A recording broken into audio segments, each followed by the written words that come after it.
To all who come to this happy place, welcome. What is it about Disney that makes us happy? Is it the magical whistle as your ticket is scanned at the main gate? Is it the seafaring smell of pirate water? Or is it charting a course to a land where you may never grow up? Whether it's singing a familiar song, watching a movie, or riding your favorite attraction for the 100th time, Disney undeniably has a way to warm our hearts, believe in magic, and bring joy into our lives.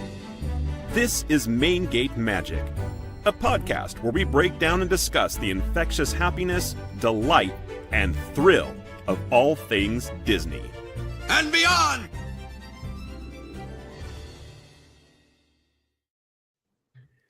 Good evening, everybody, and welcome to another episode of Main Gate Magic. I got nothing else on that one.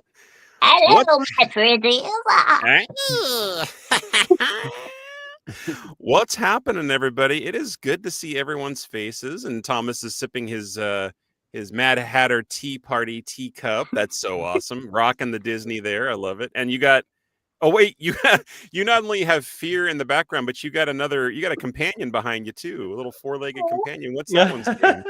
Her name's Belle. Hello, Belle. She acts like Stitch, though. Bonjour, What's that? Gaston. She acts I see Okay. the Disney Infinity Stitch. That's awesome. So sweet. It's good to see all you guys. Leia, welcome back. It's been a few weeks since we've had you on the show. It's good to see your face again. Oh my God, I've missed you guys so much. I'm so glad to be here. It's like I I'm coming know. home from a long Yeah. family. Right? Yeah, it's our little special family, of course. Yeah. Yeah.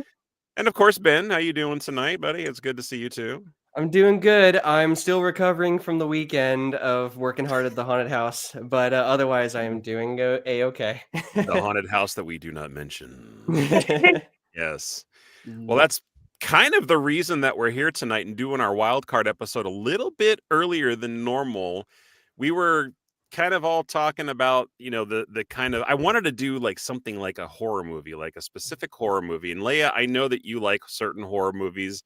I couldn't quite get everybody else on the same page with anything. So we decided to cast a wider net and just talk about fear, the things that scare us, the things that make our heart beat really fast and, scare the living crap out of us. Yeah, that's exactly what it sounds like. I thought that was my dog So hitting the microphone. Sounds fun. Like that? Yeah. Was it like that? A ghost in the studio? I hope probably not. There's no room for anything else in here but me. So yeah, tonight we're just going to talk about things that, and I'm going to ask you guys to be as vulnerable as you feel. You don't have to say anything that you don't want to say, obviously, but let's talk about the things that, that we're afraid of, or maybe we're afraid of and overcame. And if you did overcome that fear, like, what did you do to overcome that fear? Did you face it? Did you just continue hiding from it? Did you ever have any reoccurring nightmares, or is there a movie or a TV show that just scared the living bejesus out of you? That's the kind of stuff that we're actually going to talk about tonight, because that way anybody can chime in. So any volunteers? I mean, we were talking about it earlier, so I guess I can go first. Yeah, I'm not going to get too much into the haunted house just because I'm still currently working there, and things I say on the internet might. I'm not. How am I trying to word this? Like, I guess I'm kind of representing my haunted house by being me, right? So I want to just be careful about what I say. But with that being said, everything in that house still terrifies me. Really? Yeah. So, That's awesome. yeah, one of the things that I don't love about the horror genre is jump scares.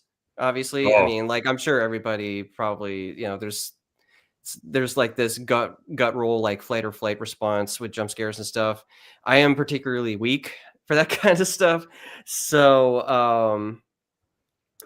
I'll be walking to my spot in the house, right, to get ready for when we open, and without fail, the path I take to get there includes like not one but 2 jump scares from like animatronics we have in the house. Without fail, I will pass by them, press the little pressure plate to activate them. They'll pop out, and I'll be like, ah! So yeah, that's fun. That really gets my blood pumping, I guess, for work. So it's probably a good thing, but yeah, it's still not my favorite. You must have to take like a deep breath before you like, here we go again. Like, no, literally every time. But I can sympathize with that. Yeah, jump mhm. scares. Yeah, but you know, that's like one small part of it. The other larger part of it is, of course, the sets that they built in this house are so like well made and elaborate, and a lot of it includes like mutilated bodies and blood everywhere and that sort of thing. Sounds I like people, fun. yeah, right. I love the innards being inside and not exposed outside. Yeah. You know, so gore's you know, I'm still getting used to it, I guess, with the haunted house specifically. So that's stuff that sort of still persists like now, like nowadays. Are you able to tell us like what role you play? Is that something you're comfortable with as far as what your role in this haunted house is? Yeah, I mean, I guess I can talk about it because they said that like we might not stay where we are the entire season. So they always like kind of rotate people around because of how taxing. Well, I say taxing, but like a lot of us are like on stilts, and then some other people are like hanging up in the air and like flying around, and then some people are like in like these holes. Yeah, it's elaborate. There are a lot of parts in the house that are very physically demanding, I'll say. So for me, at least for like the last couple nights that we've been working, sorry, words. Think creature of the Black Lagoon. That's kind of what I am. I've got like a full on like head that covers everything. I've got like these gloves. I've got like a full on like, you know, costume basically. Like I'm wearing the whole shebang. So basically Elsa, right? Queen Elsa. But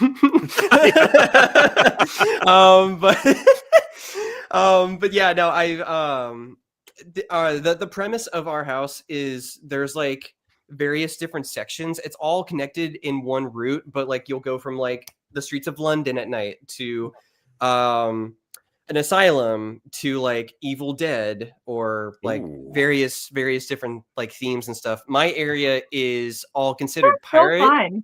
Yeah. It is really cool. I would love that. That sort of thing. Yeah, that sounds right up my alley. Yeah. Well, that's same with me. That's why I love my spot so much, because like I'm in an area that like I vibe with the most, right? Like we're like the pirate area, but like right before you get on the pirate ship, you're in like this sort of like wharf basically. And like there's like fish salesmen that pop out and stuff like that. Fresh like, fish. Yeah, exactly. Yeah. We catch them.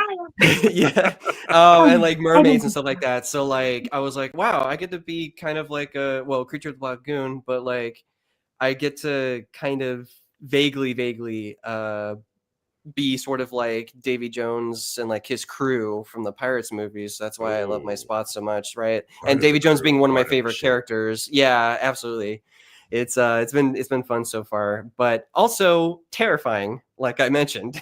Having to go through everything is just I still freeze getting to my area. So but you would think it's actually, I mean, so you're a scare actor. Now I know your commute to get to the spot that you have to be at is a little scary for you given what you just explained, but yeah, once you're settled in the role, is it better? Oh, absolutely. Yeah, the area I'm in like has I visibly cannot see like any mutilated bodies or anything like that, and I get to like hide behind a wall and then pop out when I see people come around the corner. Yeah. So the fact that like I don't have to actually see any dead bodies, even though I know they're all fake, but the fact that I don't have to see any dead bodies, and the fact that I don't have any like jump scary kind of animatronics around me, yeah, I'm not scared at all. Once I get to my spot, I feel safe. All right. So Ben's jump scare. Jump scares are the thing for him. You don't have any other specific phobias like clowns, spiders, lawyers, not X's, nothing like really. that? Well, there is one thing, and it's sort of related to like what I was talking about earlier with mutilated bodies. I'll try and describe this as like not very graphic, but I kind of have I don't know if it's a full-blown fear, but I am very hesitant around scissors. And the reason Really? why that is because I keep thinking, oh God, what happens if I accidentally like snip off my own like fingers off of my hand? Ooh. So having that like image in my head as I'm working with scissors always kind of nerves me a little. I have a fun story about that, but we can share that Uh-oh. for a little bit later. Yeah, no, I did chop off the end of one of my fingers, but it wasn't with Oh. scissors. Yeah, it's a little gory, but hey, you know what? If we're talking about fears and blood and stuff like that, then it's definitely right up there. Yeah, it So- absolutely Yeah. is. But they'll save that for another time. Thank you for sharing, Ben. That's because that's like, I mean, I know a lot of people in general are just afraid of even going to those kinds of places and everything. But I mean, So now hey, you have to work there. Yeah, well, the irony, right? right. But I mean, like, hey, I mean, even if that's a way to confront a fear, I mean, what a great way to do it. It's like, well, you know what? If I'm going to get, over my fear of jump scares, why not become a jump scare? Yeah, absolutely. I also think it's like great for my resume too. Like this is the most Heck interesting yeah. job I've had like ever. So Now I you I are. might get a party, but where is this haunted house? Like, is it a famous thing or? I can talk about it. It is called the 13th Gate. It is supposedly, and I'm sure this is true, but I haven't really done the research to confirm it. So I'm in Louisiana, right? So Louisiana. Okay. yeah, okay. so this is supposedly the most like the best haunted house in Louisiana, if not like in the country. That's what all the Whoa. marketing has been saying. And again, I can't confirm or deny that because I haven't done the research, but since I guess I am representing it, that means it is. Gosh, Yeah, so that is the website for it. that image alone is terrifying. I don't I blame know. you for jumping. Like that would terrify. Yeah, I me. believe that is the clown sewers. It is one of the last Oh, Lord. parts Oh my of God. our house. Yeah. Just the name Clown Sewers Sewers, is, yeah. ugh, that's just, Mhm. that's A it's fun- not like, it's creep. It's creep and it's disgusting at the same Yeah. time. Yeah, fun fact, my dad is also working at this place with me, but he's not a scare actor. He's just like kind of security, like making sure people like walk through and stuff. His area is near the clown sewers, so he gets to see them do their bits and stuff. So Whoa. yeah, the costuming and the set design inside that place is like beyond compare. This It is like so cool. studio level here. This is like It camera is. ready. Wow. That's Yes. creepy. Yeah. Yeah. I think I need to take a road trip. This looks so fun. You Yeah. ain't No, kidding. this is awesome. Yeah. The Evil Dead. This is straight from the Evil Dead. The girl in the basement and everything that's been possessed. Wow. Oh my God. Is it like a Whoa. haunted Tin Man? I think so. Yeah, And a yellow brick road. they changed some stuff because I believe this year they added sort of like an area that's reminiscent of Stranger Things. So they have like Oh, I that's know cool. one was part of the cast, and then they have Vecna, so like kind of newer Stranger Things stuff. I love Vecna. But I think they do like rotate out like new themes like every year, to my knowledge. Shall we watch the video? I think you shall. Yes.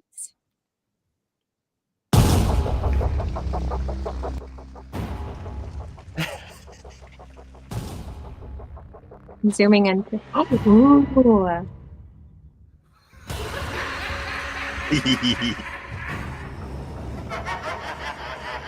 Yeah, I believe. Yep, that mermaid is in my area. So Wow. that was the pirate ship in my area. Yeah. This is epic. Yeah.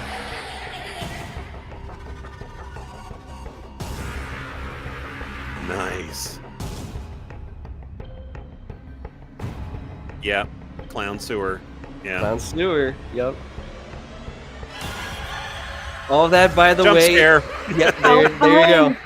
All that, by the way, looks just as impressive, if not more, in real life. So I bet. I bet in Mhm. person it's so much more so. yes, absolutely. Yeah, it's one thing to see it on a video like that, but to actually be there is always something different. But that is, Mhm. I'm impressed. Yeah. I am very impressed.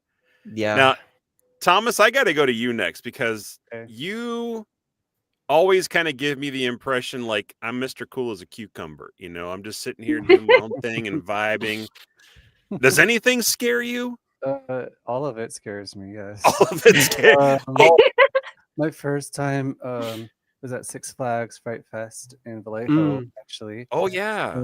I made the mistake of holding my friend's hand, so of course I was a target, and because I didn't know, I didn't realize that that's what they were looking for, so they were after me, and I was like stuck in a clown maze for 6 minutes. Apparently, it was like a circus tent, and it was fun, but like it was just I was also laughing at the fact that I got targeted, so. Yeah. Um, and then even it's funny because I actually accidentally scare people a lot. Like I'll like even as a cast member. So like so so I go to look for something for someone and I come back and then like last shift I was getting a painting for this lady. I came back and then she like literally jump scared, like, oh, you scared me. And I was like, Because you're so quiet, dude. You just probably like sneak up on people and just like you're there, you know? You're like the little guy yeah, in I buy it. Monsters University.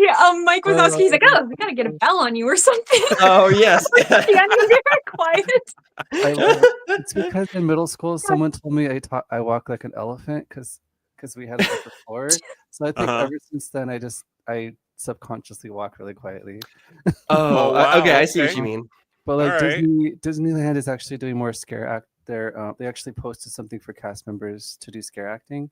It's Huh. probably No, not really? probably not as scary as that. But some of the treat trails are getting more scare actors. Like they'll have signs saying, What?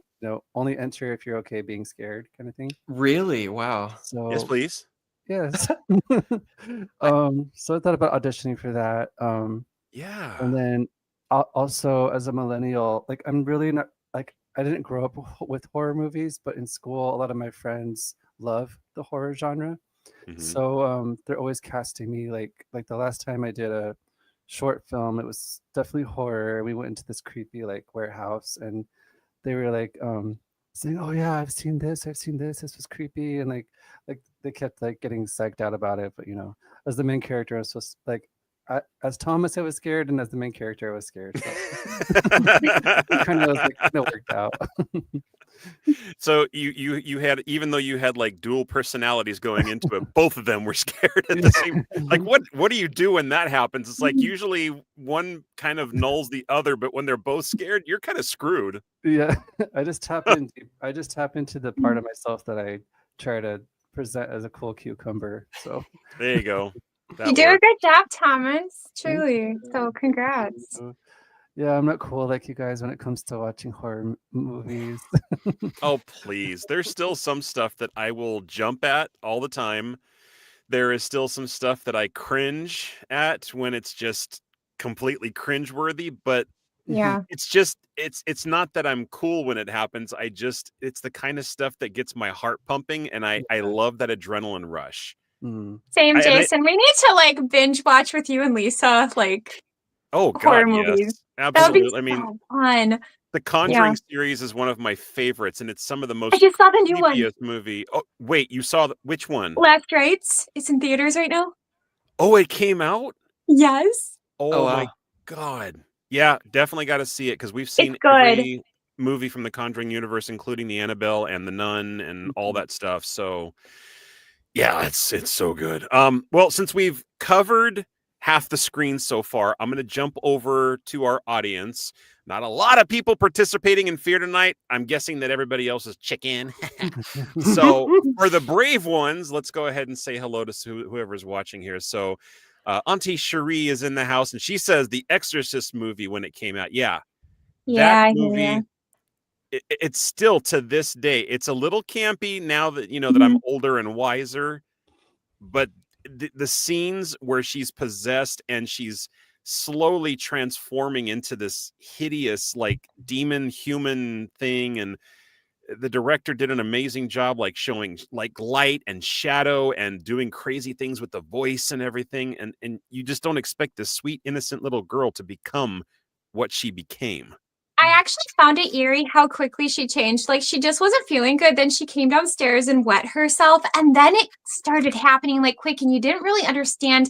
You heard there was something upstairs from those people digging, but like it wasn't really exposition-y what was taking place. I watched it last year, and a part that genuinely was so unsettling, it made like jitters, was when it was daytime and she had made these objects fly in her room, and then all of a sudden her head just turns behind her and she looks at them, and it's like, oh my gosh, I do not like that. Yeah, it's freaky. There's a lot of just like sometimes you can get a good scare and be afraid of something from just making a noise off screen. You don't even have to see anything, but you just hear something when it's deadpan silent, and then you hear something and your imagination just starts going off. Because what do we fear, right? Yeah. We fear things that we can't see, or the unknown. Yeah. Right? Ambiguous. Yeah, Mhm. definitely. Let's see. Jason's in the house. Signs of amusement. He says hello. Hi, Jason. Hello. One of my friends, Steve from R2 Santa Cruz, is in the house. It says hello. Be seeing you at MouseCon, hopefully, Steve. Actually, let me know, Steve, if you're going to be in Lodi. I'm going to be there and also at MouseCon in Concord. So if you're at either one of those, let me know. And then my father is in the house. I believe he is home from Utah. Says hello, kids. Better late than never. I think he said he was joining from home this time. And Thomas, he says, cute dog. Oh, thank you. He's definitely a dog guy, so he can appreciate a good four-legged furry friend. So, and then Patricia's in the house. She says, "Boo! Hi everyone. Exorcist is scary." Hi, Patricia. Agreed. Yes, indeed. And Wait, then, I have an Exorcist story. Does anybody remember this? Oh my God. Okay. So remember when the internet was just becoming a thing, and I'm going to call this like 2004, 2005. They didn't have like YouTube yet. They had things like Albino Black Sheep, E-Bombs World, like these offshoot. I knew E-Bombs World. Yeah. Mm. And this was like a famous thing that videos did back in the day, is it would say, look close, count this, and you would lean in close, Oh yeah. and then it would scream at you, and it'd be a picture of the Exorcist girl. And there was one time I was like a teenager, and I screamed, and I was frozen. She was just staring at me, and she was green. I was like, Mm-hmm. It became looked sort of terrifying. like an internet meme at the time, like an internet meme video, because Yeah. people would record other people being scared by these videos. And they were jump scares, right, Ben? They were just like, Yeah, they were. yeah. jump scares, It got so famous that SNL did it too. And then I remember it was Bobby Monahan, and it was the skit where he was doing the maze, and then when you get close to the end, that's when Right. it does it, and then he was like, ah! And then he like punched his screen. Oh my Yes. god! Oh, And like that- so, like I like remember on that. on the early YouTube days, it was something that like all of us, the Gen Zers, saw too. So don't worry, Right.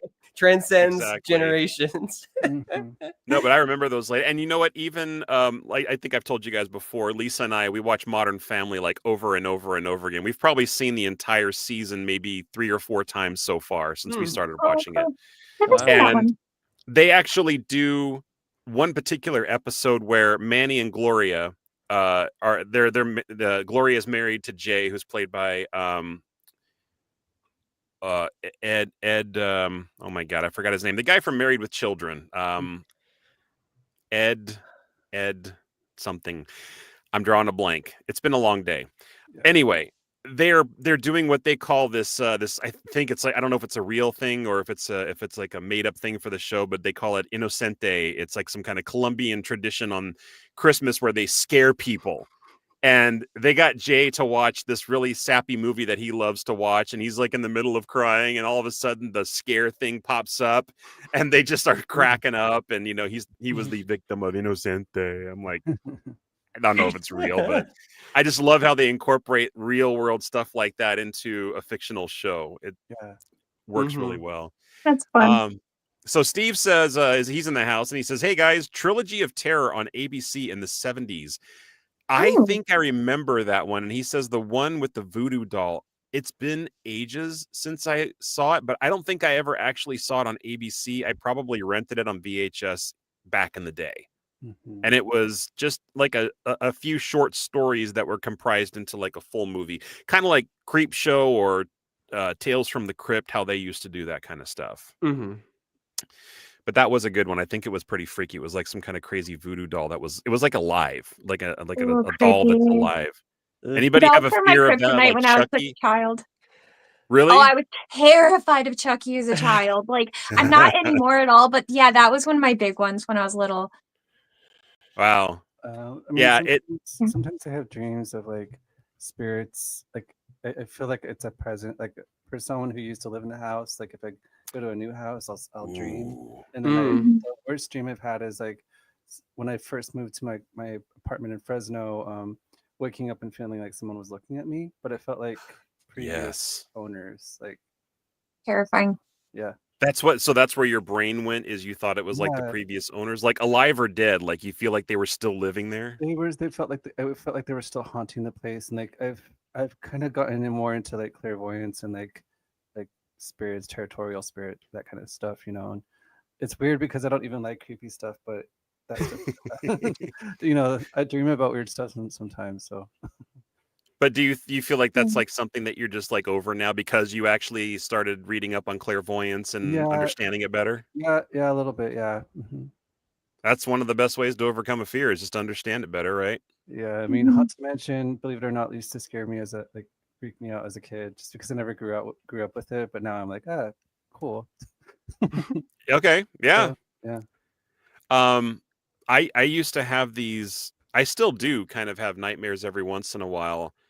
I'm not necessarily afraid of the dark, but I have these dreams where I'm in a bright place and things seem normal, and then all of a sudden everything starts becoming dark, and it's not just dark, but like a pitch black, like there's a presence with the darkness at the same time. Oh, And I that's just, scary. yeah, and I just get this like overwhelming sense of evil. Yeah. And I don't know, did you guys ever see the movie Ghost No, with Patrick Swayze and Demi Moore? Mm-mm.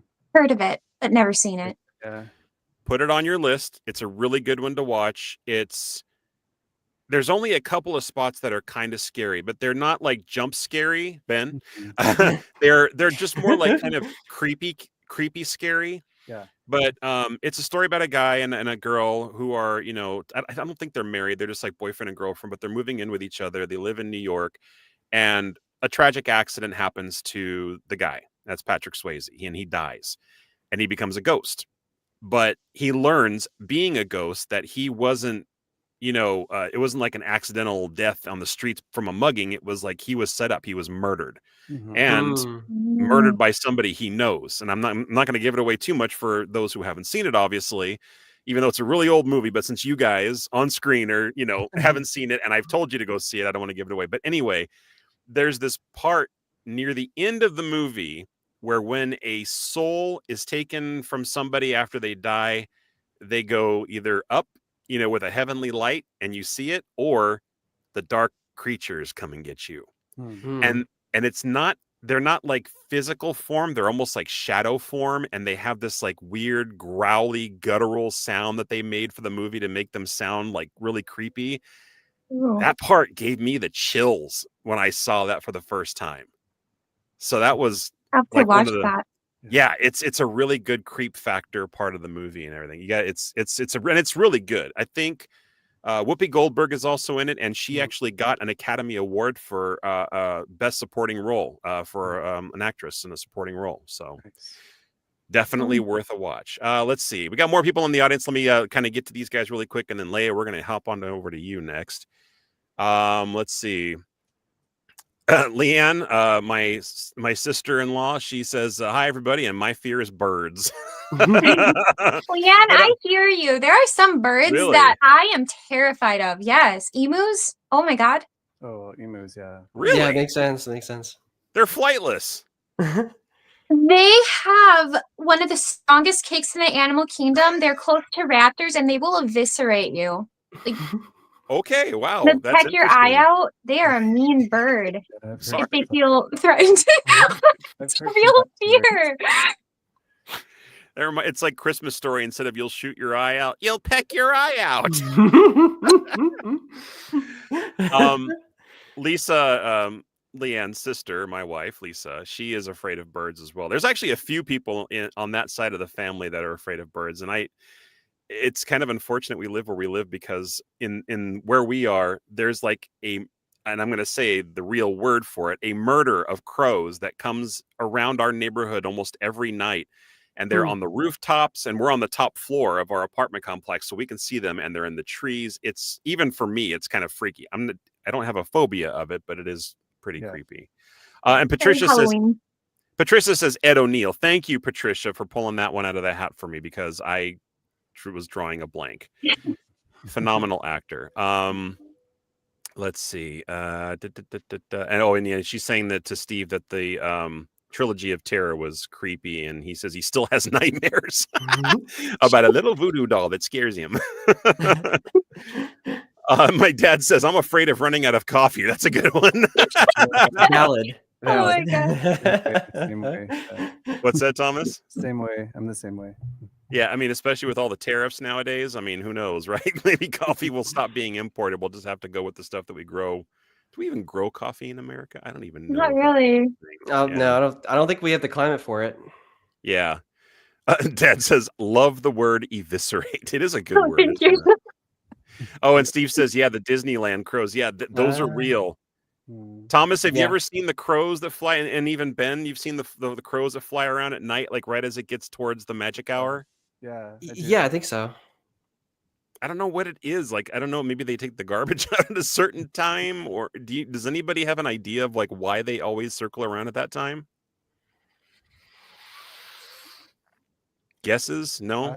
I've heard it's something about like they sense that like leftover food will be nearby around that time, but I don't know. Maybe it's when dinner time is, and that's when they know the food is out. Like when most people are out eating. Maybe. That makes Those are sense. so smart. Yeah. Crows are very smart. I've seen people that have had them as pets, and they Yes. talk yeah. to them. They learn how to speak. They sound more human than parrots. Yeah. They do, It's yeah. freaky. Yeah. It's creepy, but super cool still too. Yeah. And they actually use things in their environment as tools. I don't know of Yes. any other bird that does that. They'll find nuts, and they'll drop it from a high distance, and they'll fly down and start pecking at it to crack it open and get what's inside. I mean, they're super, super smart birds. Yes. All right, Leia, it's your turn. Okay. I had to think about this as we were talking because I have some specific fears. So I'm just going to list my 3 kind of boring ones, and then we'll get into spooky stuff. My main fears are hornets and wasps, roller coasters, like free falling sensation, and alligators, like crocodiles. Terrified. Okay. So now that's kind of. And emus. Yeah, emu. Big Yeah. birds, even like Canadian geese, if they have babies and they hiss at you, it's like, they're scary. You even kind of did that lunge thing that they do, like. They do, like, kiss. Okay, they have strong wings, they'll beat you. Okay, but okay, no, but this is like spooky stuff. I wanted to list my 2, like, they genuinely scare me on like a very deep level, and it taps into like my irrational fear of it's not likely to happen, but if it did, it's probably my top fear. The one that really unsettles me is Jeepers Creepers. The thought that there's this creature that comes out, and if he sets his eyes on you, you are damned. Like, there is nothing you can do to get away from him. He's going to eat you alive and sew you back together, and you might still be alive, and throw you down. Horrifying. And then the second one is the 2003 Texas Chainsaw Massacre. How he like wears people, and like the jump scares Ben. Like how he'll jump out and like just with a chainsaw. And so the 2 things that these have in common. My deepest fear is being kidnapped and waking up in a psycho's basement. Oh, whoa. Because humans are the most terrifying animal if they're psycho, because they're creative. Yes. Like the Texas Chainsaw Massacre, how he would grab somebody and bring them downstairs and just start like torturing them, or Jeepers Creepers how he took Derry at the end and started eating him alive in his creepy place. Like, that's my deepest fear. I haven't Oh. seen Jeepers Creepers in ages, but yeah, it was a pretty creepy, creepy Jeepers Very Creepers. creepy. Like, Yeah. I can't even watch the ending because in the end you just hear him screaming in pain, and I know it's not real, but like it feels too real to me. Yeah. Yeah. Well, Yeah. they created a very good, and because it's out in the middle of nowhere, right? And the freaking guy can fly too. So Can fly. Yeah, he's yeah, horrifying. Like, yeah. But he it can doesn't get much drive and he creepier wears than that. clothes, but then he's like a creature. And there's this one scene, it's one of the coolest scary movie scenes, in my opinion.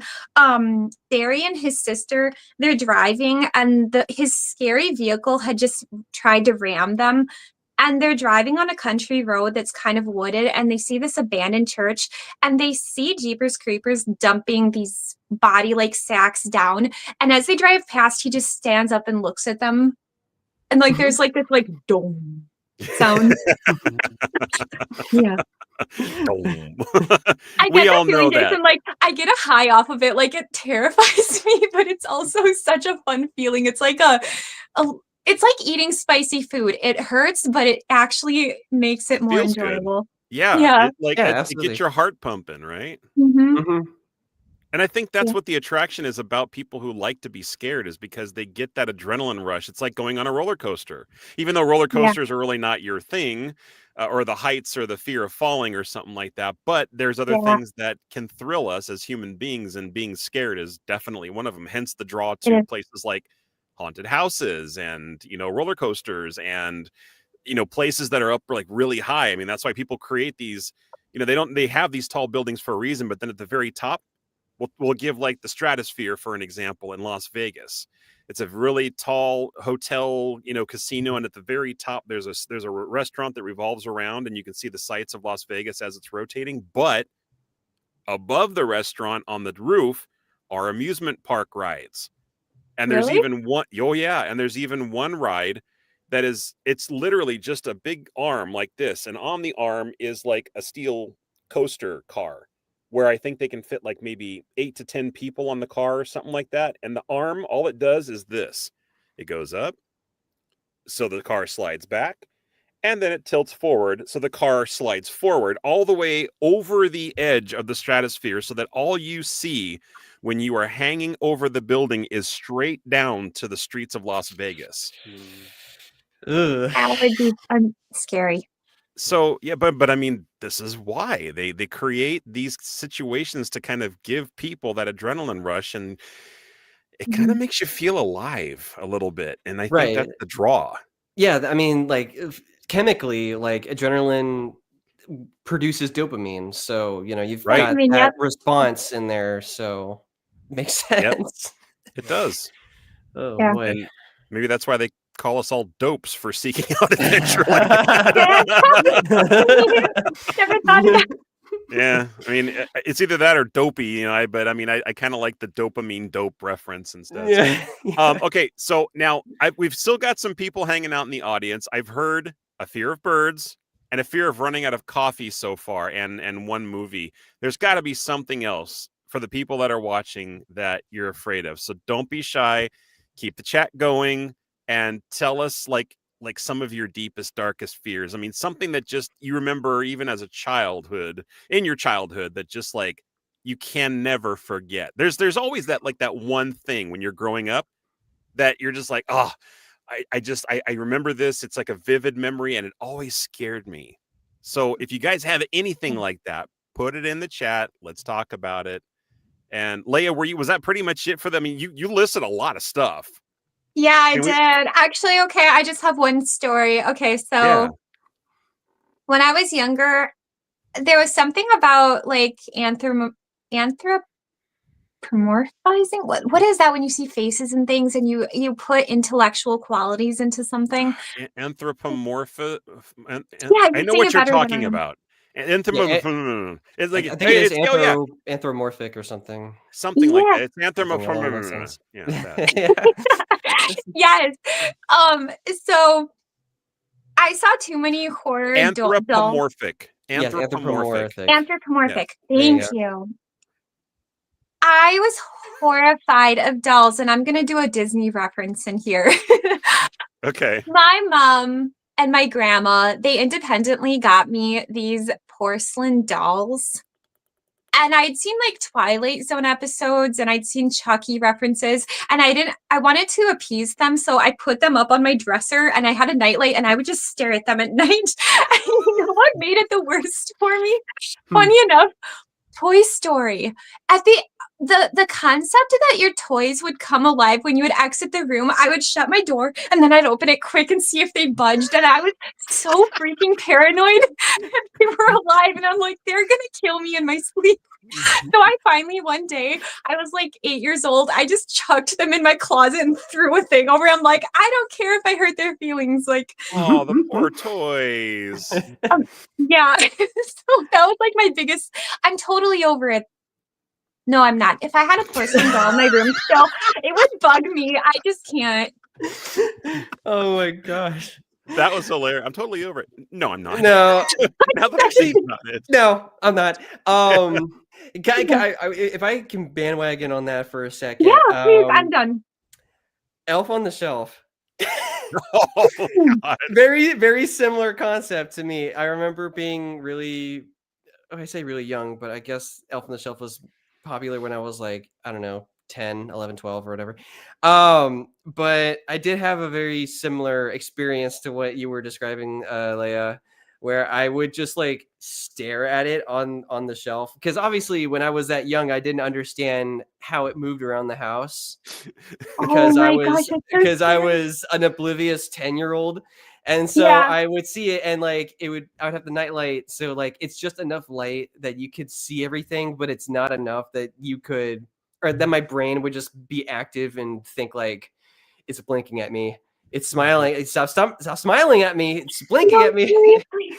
So And it has that sideways look that's actually Yeah, terrifying, yeah, in my opinion. It does. has that poltergeist clown type as. like really, really puffy cheeks, and like the smile is just so straight. I mean, that's probably why they made those smile movies, is because it's so unsettling. Ooh, oh, But God, creepy. Yeah. but regardless, I remember telling my parents that like I just could not sleep that night, and they were like, "It's not that bad," and I'm like, "It's that bad." My brain, I can't handle it. My brain is so my imagination is so active. Like I will take something seems, so innocent looking and like spin it to something different. I mean, going off on dolls again, the Small World dolls. Like you always have like this idea that like they're just gonna like, walk out and like attack you. It didn't help that I was reading Kingdom Keepers at the time, which that exact thing happens in that first book. So You've read it, Thomas? I was about to, but no, I don't have to. So Wait, are we all afraid of like dolls? Like, is this so? Well, kinda. I mean, like it depends on the lighting. For to spin it off again, obviously the dark plus animatronics never mixed well with me when I was younger. Like I always just thought that they were gonna come get me. But Five Nights at Freddy's-esque. yeah, pretty much, yeah. And then let's see. There was the Small World dolls that I was always afraid of. I was always afraid of Haunted Mansion, and then I eventually got over that because I knew where all the jumps were. And then one quick memory I have is in Hollywood Studios. I don't know if I've ever told you all about when I did these summer camps, like these like film summer camps with the New York Film Academy back in like 2013, 2014. So I can go into further details later, but what's important and relevant for this is we had like a special dinner for all of the camp people backstage at Hollywood Studios in their prop room. So they had like lots of props from like older shows and like other defunct attractions from various different parks and stuff. Yeah. But one of the things they had in there were the lifeless corpse puppet bodies of all of the Lion King characters from the Lion King show they used to have in Magic Kingdom. Wow. And so I Ooh. was just like sitting at the table eating my dinner or lunch. I forget what it was. It was probably dinner. And I was just dead set staring at the puppets of Shenzi, Bonsai, and Ed because they were kind of like I that hate expression. They that. were like smiling and they had their eyes closed, and I Oh, felt yeah, like yeah. at any moment, and they were kind of hidden in the dark, like underneath like this kind of catwalk thing. Oh, that gets me chills. Yeah, exactly. So I was just staring at them, and I was like, "Don't you move! Don't move! I If you could do, see I'm Ben gonna eating his run out of sandwich, here." Yeah, exactly. So stuff like that. I mean, that's still why the haunted house freaks me out because it's so dark in there, and I know everything's fake, but my imagination again is just going to fill in the gaps and be like, okay, that mannequin looks very much like a human being. I know it's fake. I do not want to touch you. I don't want to look at you at all because I know what's going to happen if I do. So That's another creepy phobia too, is when mannequins come to life in shows Yes. or movies. Oh my. Yes. Did you guys ever see the Twilight Zone episode where a man had famous killer mannequins in his basement? That haunted me as a child. Yeah. It's vaguely familiar with that. Jack Yeah. the Ripper was down there, and oh my god, and they would just move, and they slowly started moving more, and he would. Yes. Oh, Yeah. That's Mhm. that's a creep factor right there for sure.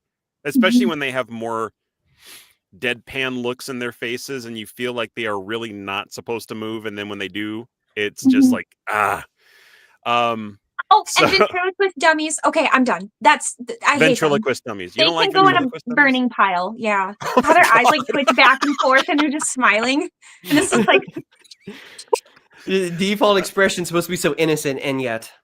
yeah. Right. Even the And, one with Jeff Dunham. Do you know who Jeff Dunham is? And Yes. all No, his those ones are characters? scary. I mean the old school ones where the eyes tick back and forth, and they have like the Oh. big blushy cheeks. And Yes. yeah. Oh, right. Yeah. They're wooden. Yeah. Yes. Mhm. So my dad says, because this is when I was talking about a childhood trauma or something that scared you that you never forget. He says machete to the forehead, and yes, there is significance to this.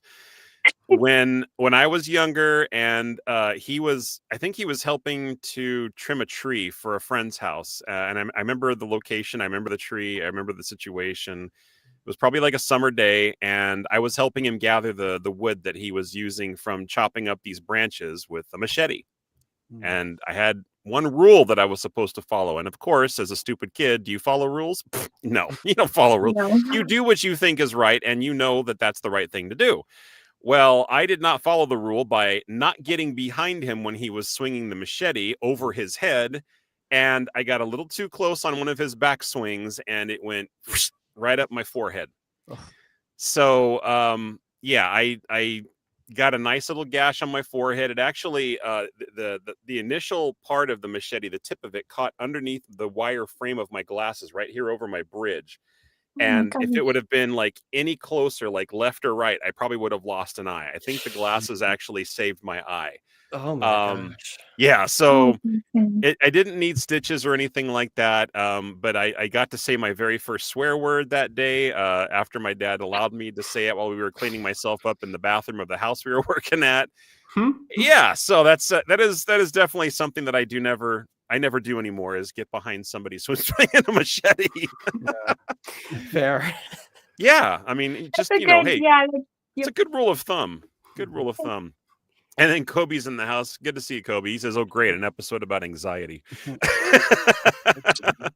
It's not just fear. It is anxiety as well, but it's also how we can get over it as well. And he says, this might get me rambling, though I don't live in fear. I certainly experienced a few trauma-induced phobias. Yeah, I think a lot of people just in general have got them.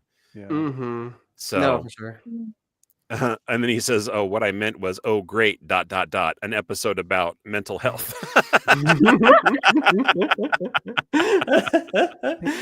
Oh. For me, All right, I think for it's me, my it's- turn. It's Oh. my turn. Now I'm Okay, going to get good. I'm going to get a little bit more real world on this, just because of the fact that I had a scare very recently. And for those who haven't noticed the elephant in the room, or rather the elephant trunk in the room, I have a big bandage on my forehead. So for those who don't follow me on social media, on my private account, or my JB Voices and my Jason Braden accounts on Instagram and Facebook alike. I had a spot checked on my head recently for, because Lisa was like, hey, that looks like it's changed a little bit. So you probably need to go check that out. So I got it checked out, got the test results back, basal cell carcinoma. So first time in my life, I got cancer. It's just skin cancer, though. It's a very common form of skin cancer, very likely from all the times that I've been out in the sun and never put on, sunblock. So protect your skin, people. Lesson learned. I went in for the surgery today. They cut it and they tested it and they got it on the first try. So it's gone. So no more skin cancer for me today. But damn, what a scare. Because I freaked out when it first happened. And I had my moment with Lisa and, I'm like, I know it's not probably going to kill me, but it's still a scary word. The C word is really scary because it's claimed the lives of friends and family throughout my life. Yeah. And I'm like, I keep telling everybody I'm going to live forever. And the only way that I can do that, though, is by taking care of myself and getting this stuff taken care of. So it's not an easy one to overcome, folks, but educate yourself, take care of yourself, get things checked early. That is my Jerry Springer lesson for the evening. Now, on to the other stuff. So glad you're okay, Jason. Seriously. Oh, yeah. Like, I'm you need just to be here. strong like bull. Yeah, I'm fine. Yeah. So childhood stuff. God, this is a fun one for those who know the movie Poltergeist. Okay. I'm talking the original Poltergeist, not the crappy remake that was done in the 2000s. That was a horrible mistake. And I saw the clown scene, Jason. That's it. And it was terrifying. That was the old one. Yes. Oh, that's all you saw was the clown scene? Yeah, because it was like in this VHS scariest movie scenes. And it haunted me. Yeah, go on. It addressed a lot of people's fears, not only of clowns, but of dolls, like you guys were talking about. And just, inanimate objects coming to life because they pulled it. Oh, and scary things under your bed, too, because there was a scene where the clown was underneath the bed, so freaky. So not where I'm going with that one, though. But when I was younger, before Poltergeist ever even came out, this was like in the 70s. In my room, I had sort of like an elevated bed with like dresser drawers underneath it. It was like a custom made thing for the house that we lived in. And across the room and to the left, just opposite of the front entry to my bedroom door, was my closet. It was like a small walk-in closet. But inside of that walk-in closet, up above in the ceiling, was where the attic space entry was. So, I mean, like lots of houses have these, right? There's a specific room in the house that you can access the attic, and that was my room. Now, I had never been told exactly what that was. I just knew that it was access to a space above the house. That gave me nightmares. And the nightmares that I had were in my dreams, laying in my bed, and all of a sudden an unknown force pulls me into the closet and straight up into that hole in the ceiling. Wow. This was before the movie Poltergeist ever came out. So do you think that I had a little bit of fear when I saw Poltergeist for the very first time and I see this kid being pulled into the closet by some unknown force? I was like, wait, what? Oh my gosh, you poor thing. I mean, the movie's great, and I still watch it to this day. It's one of my go-tos. It's not a fear anymore, but I just think it's interesting that I actually had this reoccurring nightmare that scared the living bejesus out of me. And then later, here comes this movie about this family who has a kid who gets sucked into the closet and disappears. Oh my God. I know, seriously. Yeah. And I mean, that's just one of them. I told you guys about the fear of the darkness creeping in and stuff like that. And I mean, in general, I don't even know if there's any animals specifically that I'm afraid of, because my dad used to keep a lot of animals around the house, birds, snakes, certain types of insects. I think at certain points we had turtles and lizards and all sorts of stuff. So I kind of got used to that. Dogs, cats, things like that. Snakes are still kind of scary to me, especially when they get loose, because we did actually have, I think it was a rosy boa, and his name was Zot. And he lived in a glass terrarium on top of this really old refrigerator in this like covered patio area of our house. And on top of that was a piece of particle board and a brick that was holding, bless you, Thomas, brick that was holding this thing in place. And Zot was a very smart snake. If we did not cover that thing very tightly, he would get his nose up there, nudge it open, and he would escape. And there That's was at super least, smart. yeah, I remember at least 2 times that's happened when I was younger, and we didn't know where Zot was. So there was Oh. literally a snake inside of our house somewhere that was a pet, but I don't think we ever. Dad, correct me if I'm wrong, but I don't think we really ever took him out. All we did is we just kept him in his terrarium and fed him mice, and that was it. How big was he, Jason? Snout to tail, I don't think very big, maybe like 3 feet. Oh, that's big enough. Yeah. I mean, in comparison to, most like garden variety snakes that are probably like only about that big. Yeah. But I would be paranoid. 3 feet Yes. long. Yeah. scary enough that if you like crawled into bed and you saw it inside underneath the covers with you, you'd probably freak out. Yeah. Yeah, understandable. Oh, wow. And he's actually saying 2 alligators too for a while. I don't remember any alligators. Wow. I must have suppressed that memory. He says it was a Pakistani sand boa. Oh, and he says it was only about 2 feet long. But you know what? In my brain, it was bigger because I was As a a little kid, child. Yeah. I thought Right. it might as well Everything's have bigger been. when you're younger. Yeah. right? Literally. Yeah. And I've had fears of my own mortality, of course. There's always that fear of like the unknown, what happens after we die. Yeah. I think in general, like at first I was afraid of roller coasters like you, Leia, but Yeah. my parents, being the loving parents that they were, they took me to Knott's Berry Farm one day. And it's an amusement park in Southern California. Ben and Thomas both know. Leia, have you heard of it before? No, I've never heard of that one. It's been around for a while. I want to say like since maybe the 60s or something like that. It's been around for a bit. Not as old as Disneyland, but still it's fun in its own right. Very Western themed. They had a ride there called the Corkscrew. It was one of their first looping or up inverted roller coasters. And right next to the Corkscrew was the Dodgems. It's the bumper cars, basically. And they kept asking me, "You want to go on the roller coaster?" No, nuh-uh, no, never, ever. Scares the crap out of me. No. And I was little, I didn't say it scares the crap out of me at the time, but I was definitely adamant about not wanting to go on it. Yeah. So like any good parents do, they said, "Okay, well then let's just go over to the bumper cars. It's right next to this ride." Okay, sure, no problem. So we get in line and we're walking. It's not a very busy day. So the line's moving very quickly until we finally start catching up to where the entrance of the ride is. And lo and behold, we're in line for the Corkscrew. No. Oh my gosh. Baby Jason starts screaming and kicking, and my hand is being held by somebody. It might even be both of my parents at this particular time.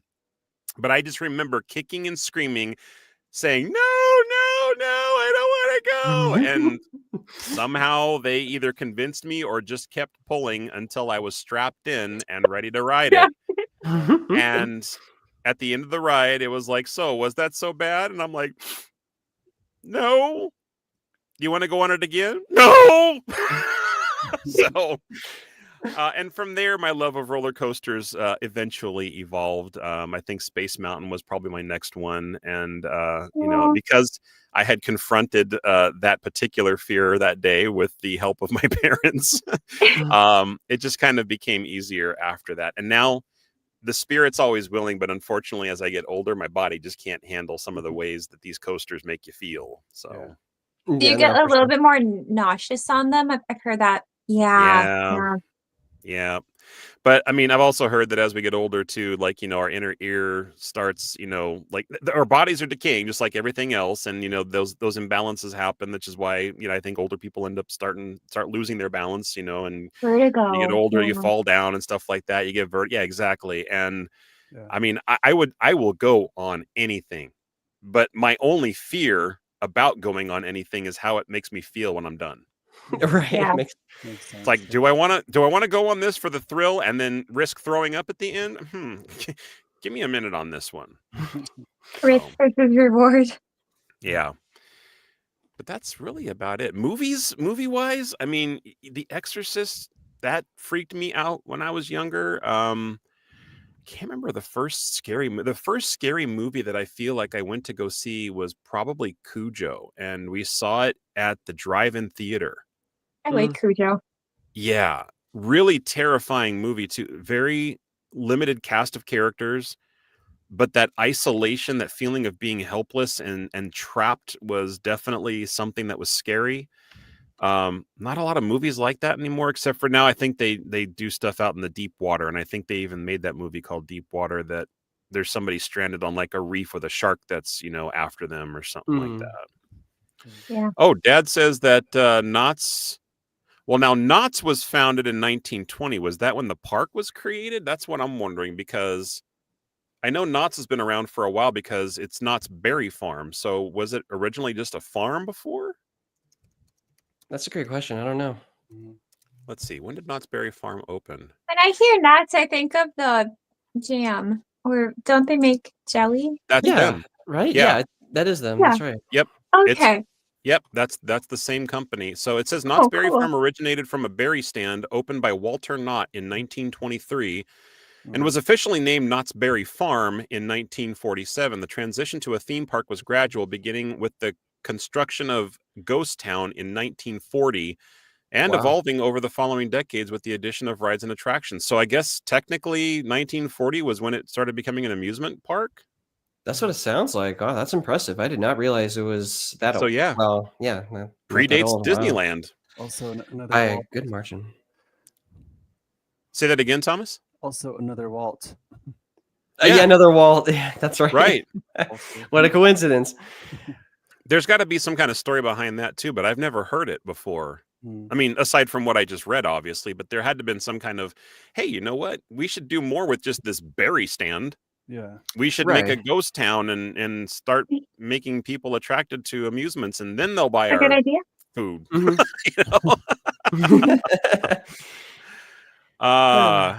Steve says, come to my house and I can take you back on the corkscrew. It's over here now. Oh, I think it was moved over. And he's in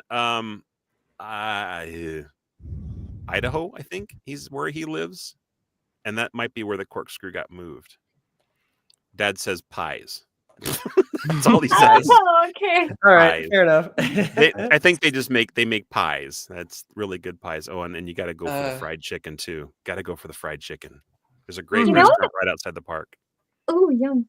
You know a scary movie that kind of recently came out, just going a little bit more modern, that I really enjoyed? Like it rode that ambiguity line of just something does not feel right, and I thought they did it so well. Is As Above, So Below. Did Oh, anyone ever see Oh, that? right.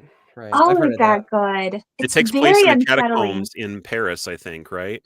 Yeah, and it just feels like that thing of what you said, Jason, where there's a darkness coming into the light in your nightmare. And as they walk through these catacombs, you never see the thing, but you just feel this very dark presence that keeps messing with them. And it's very unsettling. Yeah, Yeah. absolutely. Mm-hmm. Yeah. That's a big play on fears. I mean, again, there's the darkness too, because, oh gosh, what's the one that Lisa and I just recently watched? It's on Barbarian. Have you guys heard of that one? It's on Hulu. Yeah. Oh, yeah. I've heard of that. I loved the first half of it, and the second half, You did watch it. yeah. So yeah, I think I got the message behind it. What Thomas? Why you're giggling? Oh, it's in my mind. It's okay. Are you sure? Come on, Yeah, dude. No, I'm okay. Just she's like, did you watch it? And she's like, yeah. I was just curious. It sure was a movie. It Shot on really was a film, and, movie. yeah, people Well, were in it. And it's nothing like what I expected. The Yeah. trailer is a little misleading, but I like movies like that basically make you think that something's going to happen, but then it twists you around and you're like, oh, whoa, that's not what I thought this was going to be.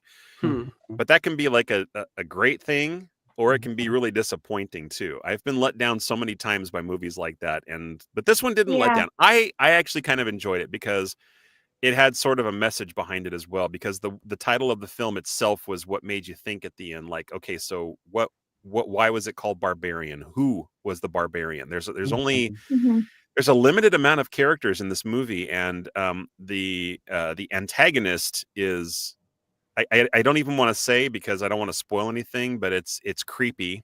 It's very, very creepy. It's settling. It kind of went from like a really well-made scary movie that seemed like kind of realistic. Then it turned a little bit into a comedy horror. Kind of. A little Kind bit. of. Yeah. But I also got really confused in the middle when they kind of did the flashback to the, like, what was it, like the 60s or 70s Yeah. with the guy that was, kidnapping the girls and stuff like that. So Mhm. anyway, yeah, but it was definitely a movie that made you think as well as scare the crap out of you, because there was long dark tunnels, a really scary creature in the long dark tunnels. You didn't know which direction was what inside of it, and Yeah. it was a lot of the unknown. And I think in general, getting close to wrapping up on the episode here, that's the thing that scares us the most, is the unknown. Like, Yeah. if we have no idea what to expect, or what's going to happen to us as a result, or what the results are going to be by experiencing something, that's what makes us fearful. And it's knowing that thing and it's confronting that thing that actually does make it a little bit easier. I can't say that it's going to make you not be afraid of stuff, because I know that there's people that have completely irrational fears, like somebody who might have a fear of Twinkies, or Legos or something like that, because they are afraid of stepping on them. And these are things that are real in their brain, because, like, when they see these things, they literally freak out. I've seen episodes on talk shows and stuff like that.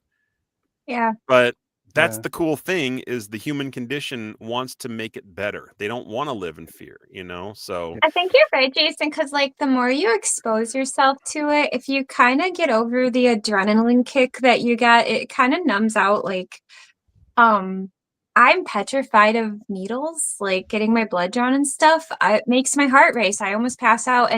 But one time I had to get it done 3 times in a row, and by the 3rd time, I stopped psyching myself out, and I was pretty chill about it. I'm like, I can't believe I'm chill about this, and it was really, I was so proud of myself, because it is one of my biggest phobias. Like, do either one of you guys have a fear of needles? I don't really have a fear of them. They're still unpleasant, naturally. You don't like but- getting something stuck in your arm or in your Well- your butt? Oh my gosh.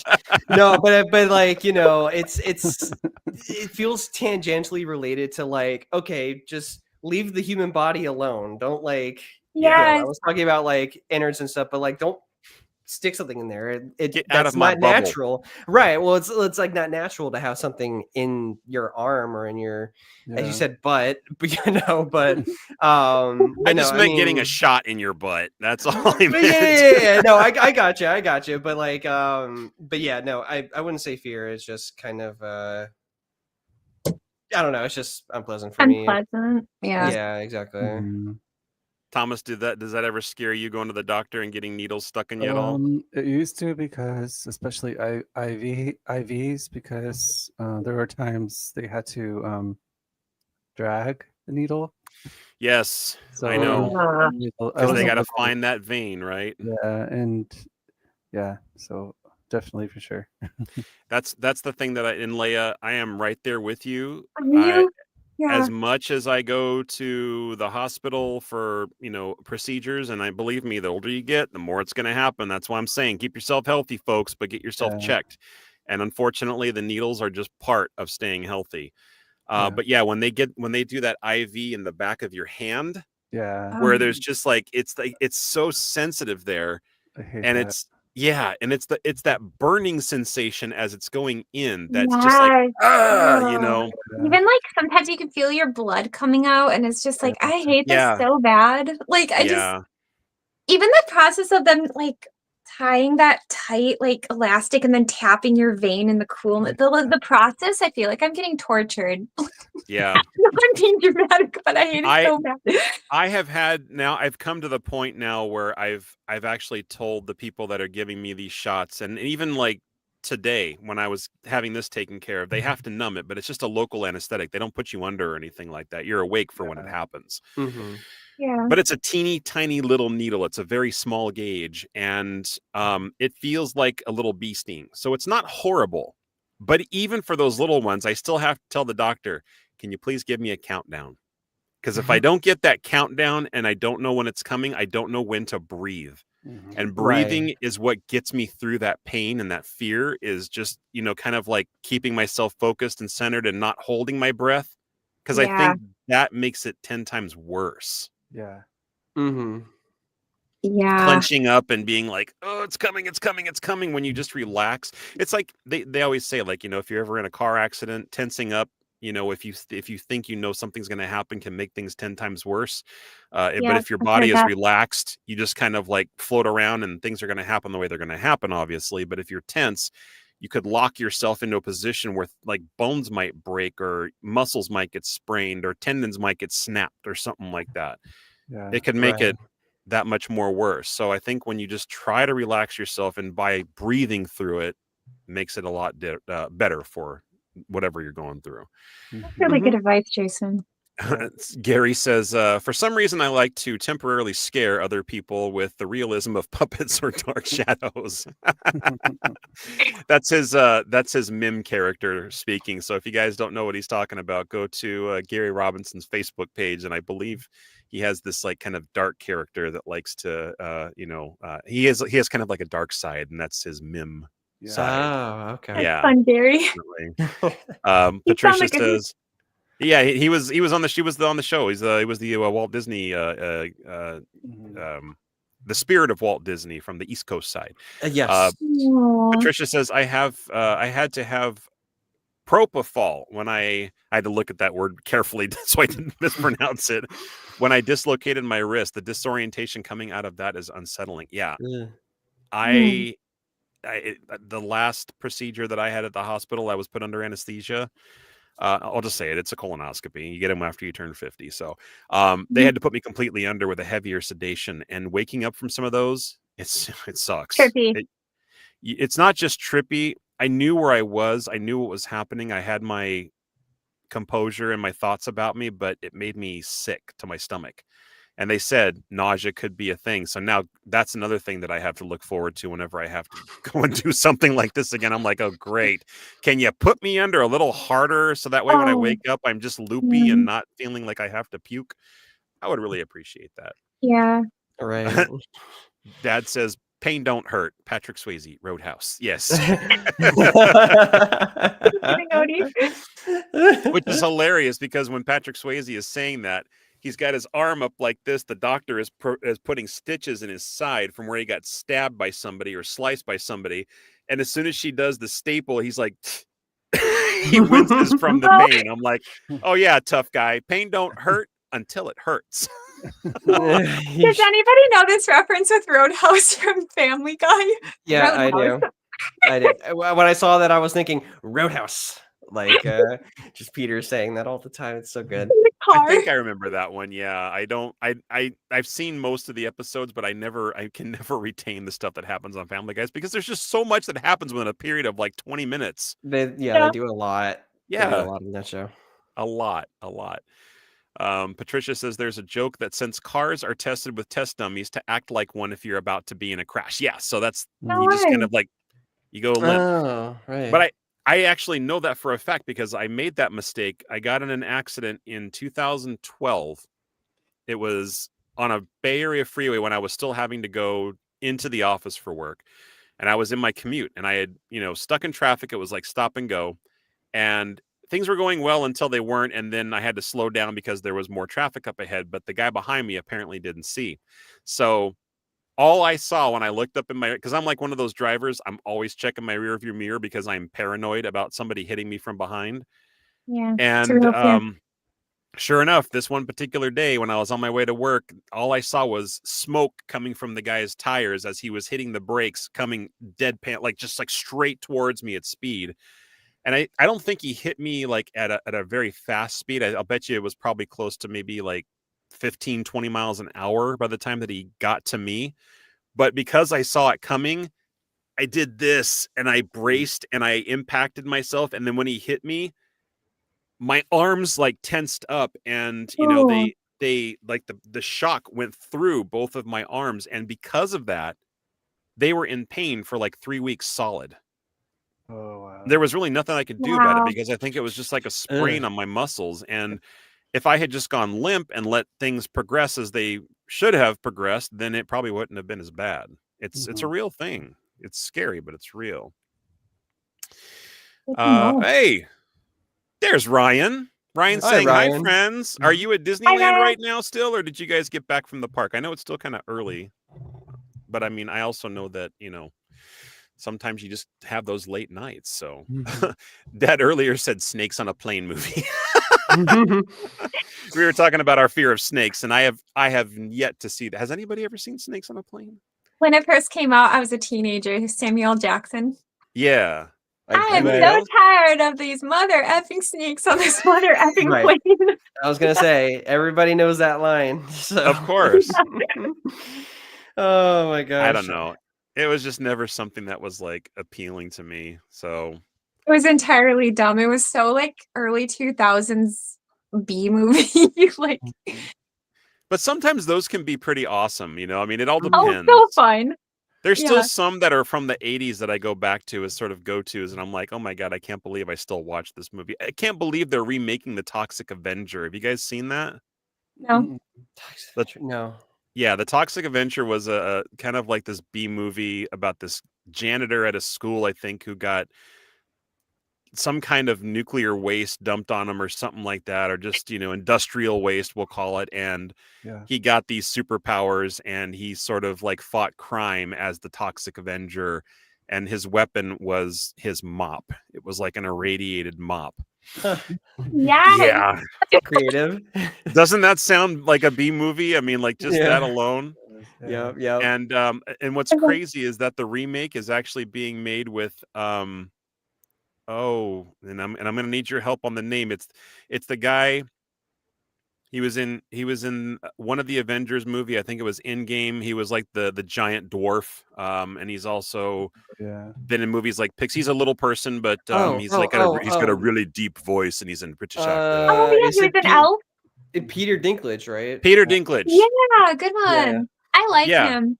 I like him too, and he's like a really great actor, and I just can't believe that he was like, yeah, I'll do it.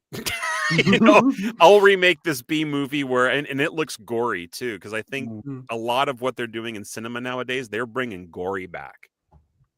Even with yeah. like Leia, even with Barbarian, there was a couple of scenes in there that were just terrifying.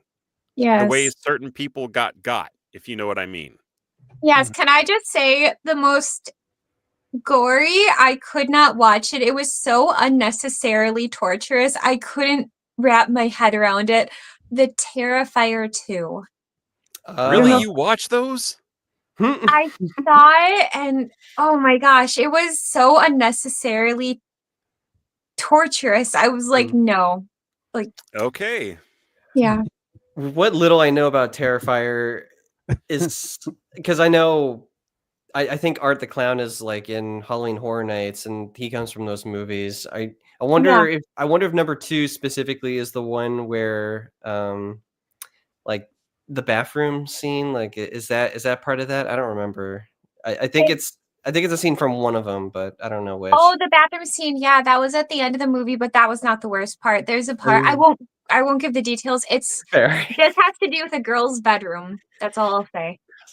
And I guess it was so bad, people walked out of the theater. They couldn't handle it. I'm like, I don't blame them. Oh, actually, you know what? I think I did hear about that too. Like, some Did you? Yeah. Yeah. Fair enough, honestly. Patricia says that we tried to watch the first Terrifier, didn't make it through it. Patricia, Don't I have blame to me, know, Patricia. was it because it was just a horrible movie, or was it just because it was like that gory or scary? I got to know, like, which one of those. It had to be one of those two, is what I'm guessing. But you tell me.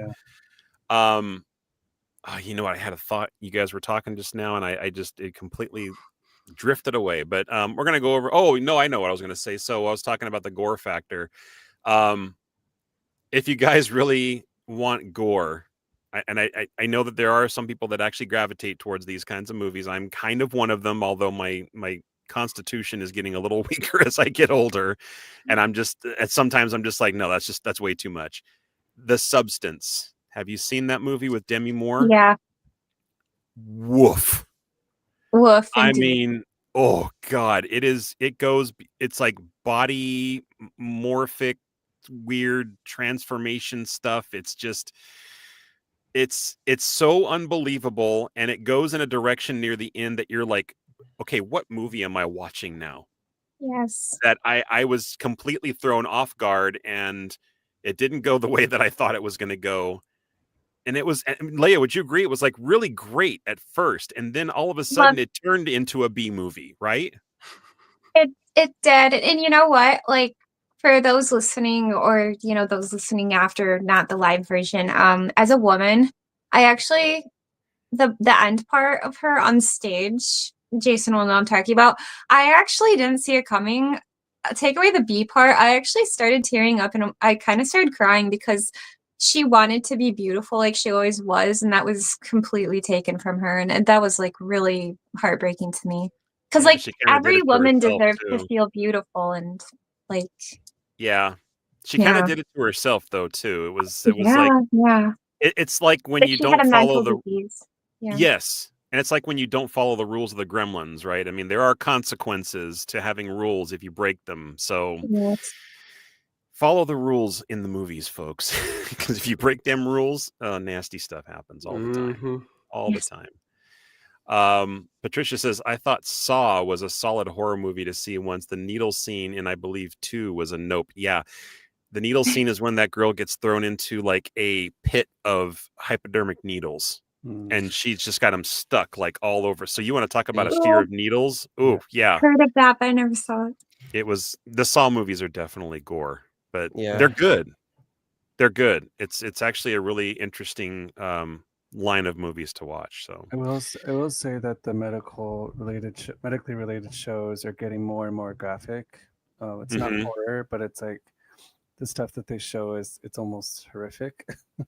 Just And like it gets the so way, real it's a real nowadays. I mean, and it's hard to tell. And I have one more fear that I'm going to talk about, and it's a real world fear, but kind of related to what you were talking about. It's hard to tell nowadays, like what Yeah. they did to create those, like, because I know, and I used to follow like practical effects all the time, especially when it came to horror movies.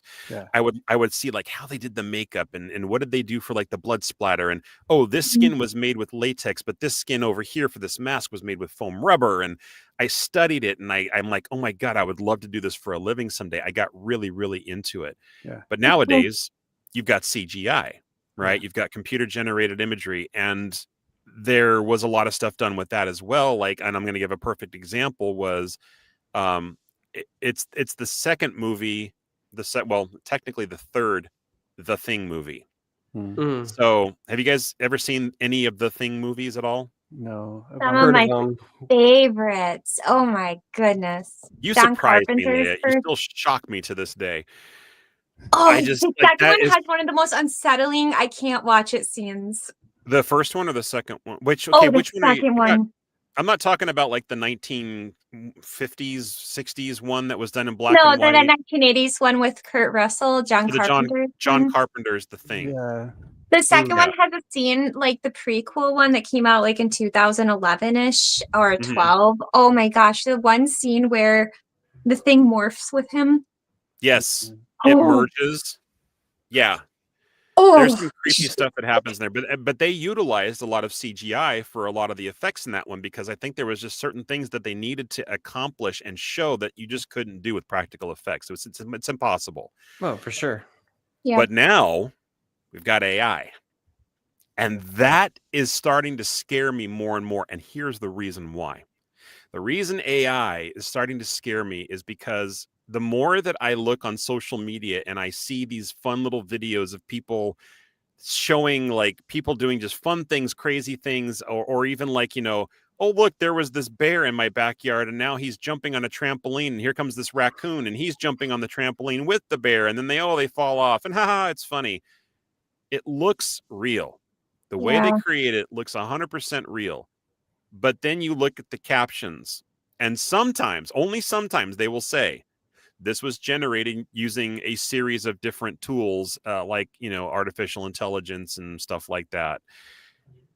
I am starting to lose track of what reality is because of these AI videos. And as much as I love using it for certain things to create fun little cartoon images for, like, I've used AI to create thumbnails for our shows or episodes sometimes. Very rarely, but it does happen sometime where I just kind of like lose that creative spark and I need something to help me. And for stuff like that, I'm fine because it's fake, it's made up. But when it comes to the real stuff, Yeah. I can't tell anymore. Right. At Yeah. all. You guys feel the same way? We do. Yeah. Yeah, it's the lines are getting blurred, like you said, and people are creative and people can come up with these like weird prompts and stuff and like these weird videos. So it's gonna get harder to tell, especially as the technology gets better. So I don't know.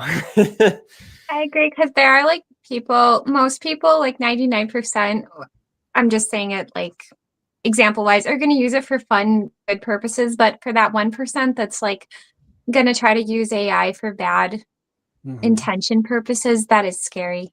What they can And that do is a with real thing AR. too. And it is Mhm. scary because people like not only use it for visuals, but they also use it for audio to mimic other people's voices and pretend that they're family members that are Yep, in that was a scary danger one to or me. need help, right? And then they say, Yeah. "Oh, Yep. I need you to send me money because I'm stranded in the middle of nowhere and I don't have any money to get where I need to go." Yeah. Yep. And not only do these people lose their identity, but they lose all their money and it just disappears into the ether. And these guys can't be caught. I mean, I see some people trying to do good and trying to track these kind of things down. And there's still people that I see on TikTok now and then that try to even catch scammers in the work, like just from fake phone calls and stuff. And I applaud those people for doing it. I mean, it's funny to watch because, it's kind of like, the little guy getting back at the bad guy. Yeah. But for those that don't get caught, they're still out there and they're still doing this stuff. And it just frightens the hell out of me. It's a real thing. Kobe says, let's see, what was he saying? He says, although this episode is based on fear, hopefully the information I'm sharing can help bring healing to some unhealed trauma.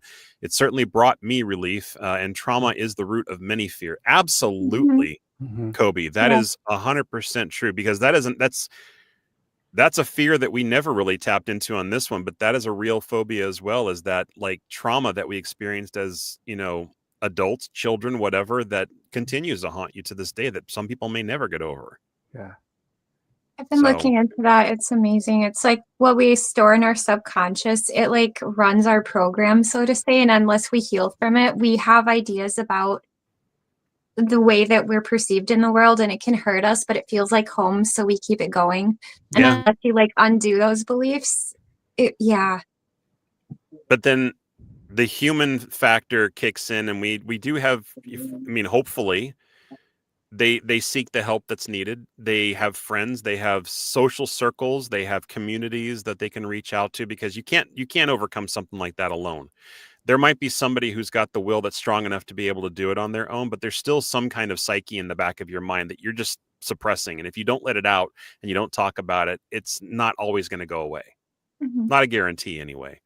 Okay, switching gears, Kobe also says, wait, that's not the right one. Here.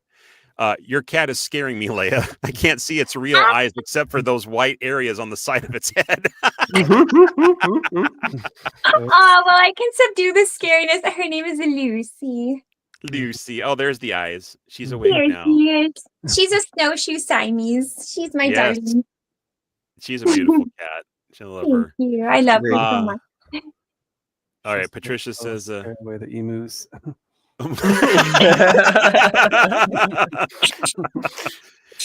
Cats are tough like that. They can scare away some pretty big animals. I'll I've seen. stick Lucy on stuff. an emu. Yeah, exactly. Just keep her like on a little harness in front of you, so that way the emus will, back away when you do it. Kind of like how cats scare away the mummy. Oh, yeah. Patricia says a friend did an AI video of himself recently. Other than the fact that he didn't blink, it was short enough to seem realistic. Yeah, I've seen some of my friends doing the same thing. Yeah. One of my friends, Joey, recently did a video of him and his girlfriend. I think they were they told the AI to take a picture of them and have them dancing the dance that Johnny Depp's Mad Hatter character does in Alice in Wonderland. What's it called? There's a weird word for it. Do you guys remember what it's called? Mm-mm. It's like the wobbly Google, or I don't know, forget what it's called. Yeah.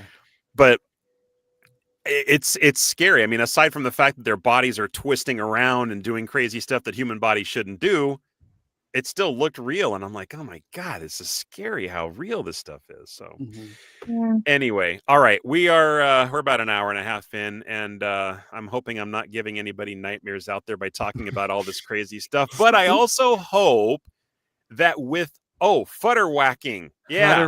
Futterwhacking. Oh wow. Futterwhacking. Yeah. Ryan's still chiming in. Oh, and I forgot to mention, because I got like way down in the comments. She said that she is sitting in front of a small world waiting for the parade. Oh yes. I'm guessing that's the Paint the Night parade. Is that right? I would guess, yeah. Yeah. I can't wait to meet you, Ryan. Have fun.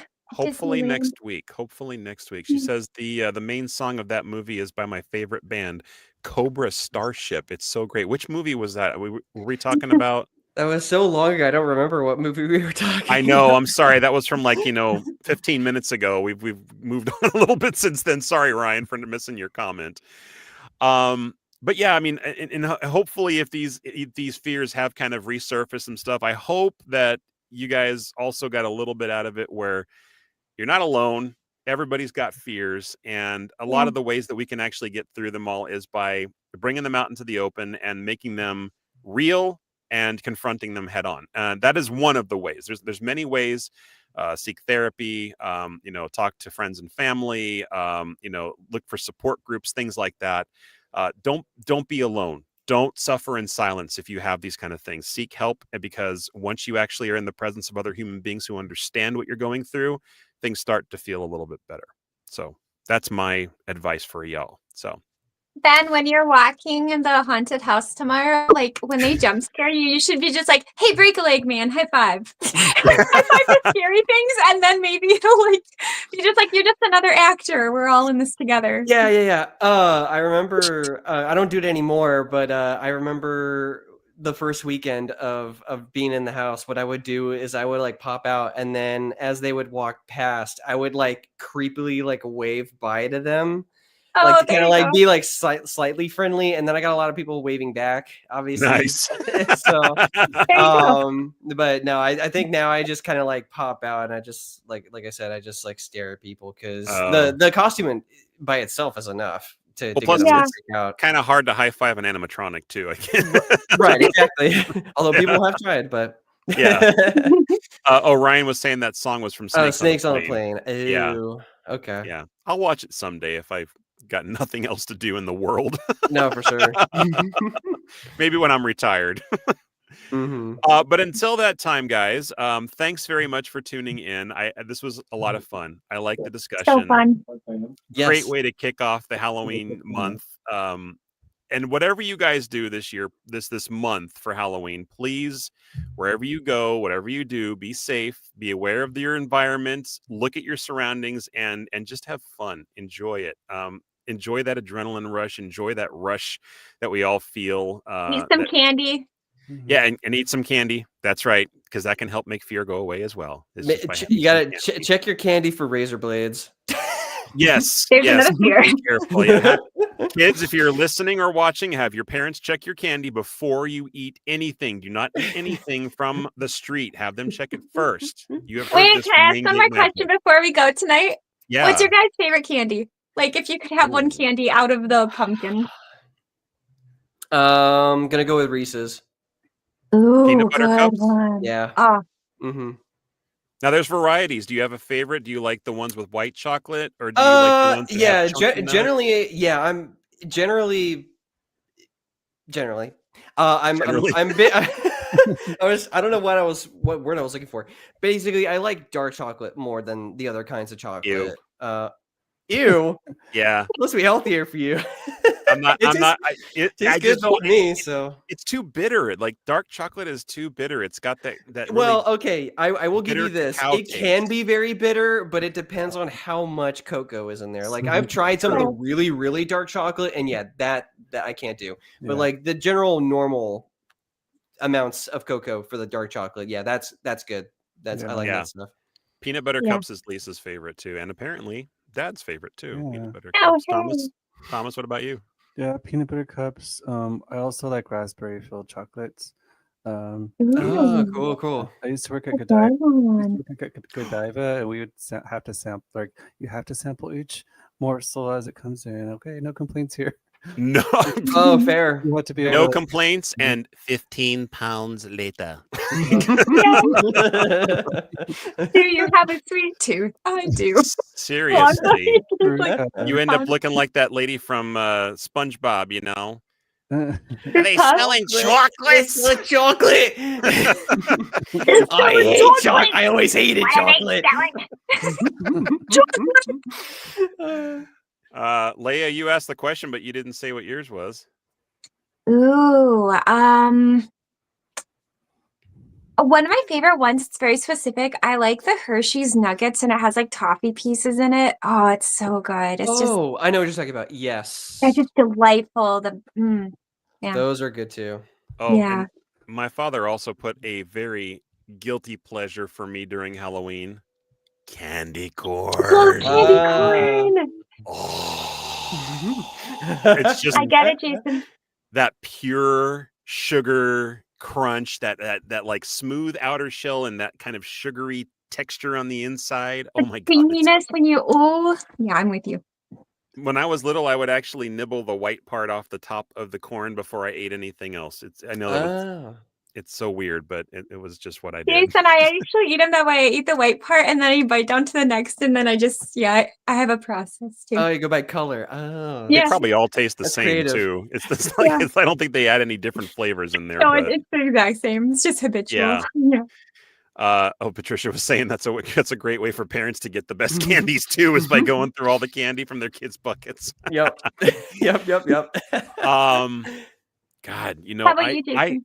I like anything with caramel in it. Oh. Caramel, Great. Yeah. caramel to me Twix. is like Twix. Yes, Twix is my all-time favorite candy. I would say, now that you Twix. mentioned it, I think if I were to be in front of a candy bar area of a convenience store, grocery store, whatever, Twix is the first thing that I'm going for. That's one of them for me too. Solid Yeah. choice. Hmm. Before I could not have nuts anymore, Payday was one of my favorites too. You guys have a Payday before? Oh, so good. The the salty insert I peanuts. think I had Oh my- one once, but I don't remember. Yeah, it's peanuts and it's just clustered together by caramel. Oh, That's it. right. Yeah. So good. Oh, they're really good. Fair. I Oh. like candy. Yes. Okay. Well, now that we've explored our favorite candy and our darkest fears, I think that's a Halloween. perfect way to end. Yeah, we added a little salty and sweet, into the mix there. So, you guys don't want to miss next week's episode, where we are going to be bringing back to the Main Gate Magic stage Mr. John Morris, the voice of Andy from Toy Story, to talk about just the Toy Story movies in general. I think the last time we focused a lot on him specifically in the movies, but because we've had him on before and we kind of know his backstory, feel free to go back to our YouTube channel and watch that particular episode to get that backstory, get that knowledge, and then come back and we're just going to talk about the Toy Story genre in general. And we can talk about the movies, we can talk about the shorts, the characters, the songs, the highs, the lows, everything that, those movies made us feel. It's going to be a fun time. And Mhm. sticking with our theme from our last episode, where we have Steve Wyatt on, John will also be appearing at MouseCon on November 2nd in Concord. So if you guys are familiar with that convention and the episode that we had last week with Steve on, you'll be familiar with him visiting there. There's going to be tons of other people there, and I'm so excited. But it's going to be a great way to help kind of promote his guest appearance being there, as well as other people. So don't miss it. It's going to be a great time. We'll have a wonderful time. But in the meantime, you all take care of yourselves. You have a wonderful rest of your week. I am off to Texas tomorrow to look for a place to live. We have a couple of places. Yes, we have a couple of places in mind. One specifically that we are really hoping that we get. And we're going to go visit a Buc-ee's while we're there. We're going to get some Buc-ee nuggets. we might go to the local zoo. We might even take a trip over to SeaWorld if we have enough time, if we find the place early enough. So, but I will be doing the next show on Tuesday with John's episode, probably from my hotel room. I'll be bringing a laptop to record from there. Oh. I will not be in my booth, but the show must go on and we will still have a wonderful time. So Leia, Ben, Thomas, pleasure as always. You guys were awesome tonight. Thanks for being open and honest about your fears. Likewise. Of course. It's not always an easy thing to talk about that kind of stuff, but I appreciate your candidness and your candor and your honesty too. I mean, it's refreshing for sure. Candy corn. And your candy corn. And your candy. You stay away from my candy corn, Thomas. You can't have my candy corn. Oh, that's okay. I don't like it. And those who are familiar with Family Guy, ooh, piece of candy. Ooh, piece of candy. Oh yeah. That much I do remember because that was an internet sensation when that episode came out. So Yep. anyway, for those in my audience, thanks for watching, guys. Tune in next Tuesday, 6 p.m. John Morris. Until then, have a great time. Have a great rest of your week. Stay safe out there, and we will see you again on the next one. Take care. Bye-bye. Okay. Bye, everyone. Thank you for tuning in to another fun-filled episode of Main Gate Magic. We hope you enjoyed the show. It's been our pleasure bringing a little Disney magic into your life. Please remain seated while the show comes to a complete stop, keeping your hands, arms, feet, and legs inside the podcast at all times. For more information about upcoming episodes, please make sure to follow, like, and subscribe on Instagram, Facebook, TikTok, and YouTube. You are now free to exit the show. Please watch your step, and be sure to tune in next week for more Main Gate Magic. Bye-bye.